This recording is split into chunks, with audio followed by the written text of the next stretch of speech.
Hello friends, मैं हूं professor Nilesh Anandwani. आज हम जिस टॉपिक के बारे में बात करने वाले वो है रेस्पिरेटरी क्वेश्चन। क्या होता है रेस्पिरेटरी क्वेश्चन, आइए चलिए डिटेल में देखते हैं। So what is respiratory question actually? It is nothing but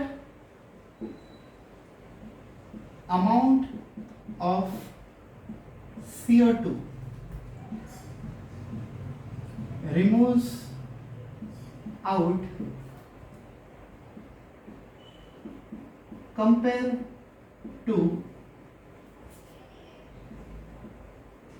amount of O2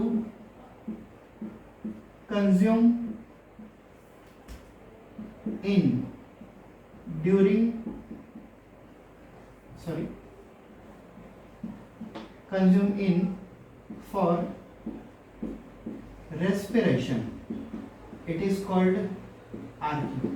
अब आप ये देखिए कि आप कोई भी फूड मटेरियल खाते हो, उस फूड मटेरियल को डाइजेस्ट करने के लिए, उस फूड मटेरियल को रेस्पिरेशन प्रोसेस में लाने के लिए, उस फूड मटेरियल को ब्रेक करके उसमें से एटीपी बनाने के लिए आप कितना ऑक्सीजन अंदर लेते हो, उसके कंपेयर में कितना कार्बन डाइऑक्साइड बाहर छोड़ते हो। तो इसे हम कहते हैं आरक्यू।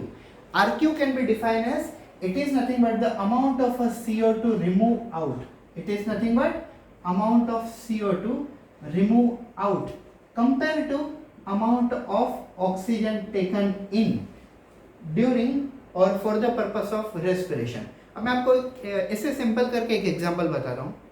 जैसे हमने खाना खाया, तो खाना खाने के बाद जो खाना होता है, हमारा फूड होता है, उस फूड को ब्रेक करना पड़ता है। फूड को ब्रेक करने के लिए हम क्रेब्स साइकिल फूड को ब्रेक करने के लिए हम 3 से 4 प्रोसेस में जाते हैं। जैसे सबसे पहले जाते हैं हम ग्लाइकोलिसिस, उसके बाद लिंक रिएक्शन, उसके बाद क्रेब्स साइकिल और उसके बाद इलेक्ट्रॉन ट्रांसपोर्ट चेन। ये चारों के चारों प्रोसेस में एनर्जी का यूज होता है। इन चारों के चारों प्रोसेस में ऑक्सीजन का भी यूज होता है। तो हमने इन चारों प्रोसेस करने के बाद कितना कार्बन डाइऑक्साइड बाहर छोड़ा, उसके कंपेयर में, किसके कंपेयर में? जितना हमने ऑक्सीजन अंदर लिया हुआ था। सी amount of a carbon dioxide released out compared to amount of oxygen consumed in for the purpose of respiration. It is called RQ.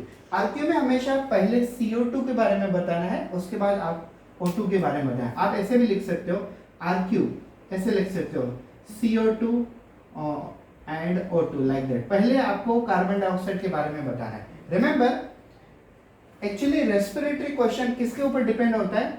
RQ basically depends on respiratory substrate. Yes, just imagine that respiratory substrate is carbohydrate. अगर respiratory substrate carbohydrate होगा तो हमारा RQ कितना होगा? RQ होगा 1। क्यों? Because जब हम कार्बोहाइड्रेट को ब्रेक करते हैं तो हम जितना ऑक्सीजन यूज करते हैं, जितना ऑक्सीजन हम अंदर लेते हैं, पूरा का पूरा ऑक्सीजन यूज हो जाता है और उसका कन्वर्जन कार्बन डाइऑक्साइड में कन्वर्ट होने के बाद बाहर निकल जाता है। सो जितना हम ऑक्सीजन अंदर लेते हैं उतना ही कार्बन डाइऑक्साइड बाहर छोड़ते हैं। कब? जब कार्बोहाइड्रेट रेस्पिरेटरी सबस्ट्रेट होता है तब। और इसके लिए कार्बोहाइड्रेट रेस्पिरेटरी सबस्ट्रेट होता है, उस वक्त आरक्यू कितना होता है? 1। लेकिन अगर प्रोटीन या तो लिपिड, इनमें से अगर कोई रेस्पिरेटरी सबस्ट्रेट हो तो आरक्यू कितना होता है? Less than 1। क्यों?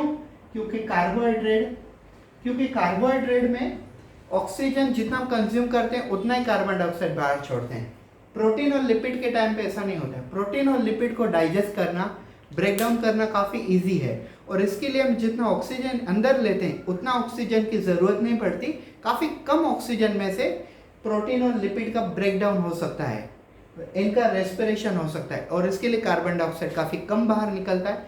तो अगर आप रेस्पिरेटरी सबस्ट्रेट कार्बोहाइड्रेट एक्सेप्ट करते हो तो आरक्यू होगा 1, और अगर आप रेस्पिरेटरी सबस्ट्रेट प्रोटीन और लिपिड सिलेक्ट करते हो तो आरक्यू होगा लेस देन 1। फिर से एक बार समझ लीजिए, RQ means amount of carbon dioxide throw out compared to oxygen consumed in. This is called RQ.